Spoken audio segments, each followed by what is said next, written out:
Agayın musulman bir tuğanlar, жашоону чырайлуу кылыш үчүн бир канча нерселерге кээде көз жумуп койгонго туура келет.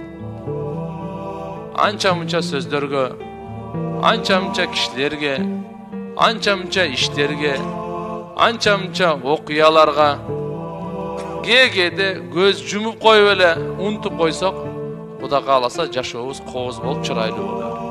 Ар бир сөзгө, ар бир ишке ошого кыпчылып, кармап, жооп берип, тирешип, эсептешип, сөзүңө жооп бер. Ал менен туугандар жашоо жакшы. Инсандан ката кете берет. Инсан деген кемчилдик, ката күнөөнүн жыйнагы. Ошондуктан биз өзүбүз кечиргенди дагы билейли, кечирим сураганды дагы билейли. Ким өзүн төмөн алганда Алла Таала дайыма көтөрөт. Ман тавада алилла рафахуллах. Ким өзүн төмөн алса Алла үчүн Алла Тааланын даражасын көтөрөр. Ал эми ким ман такаббара текебер болса ваддаахуллах.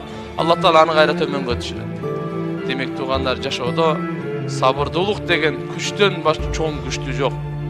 Бул ушундай улоо эч кимдин алдында дагы, эч кимдин назарында дагы чөк түшүрбөй турган күч экен. Алла субханаху ва таала баарыбызга амал кылып жашоолорубузду пайгамбарыбыз Мухаммад алейхиссаламдын сүннөтү менен нурлаганга, башкаларга жеткенге күч кубат берсин. Амин.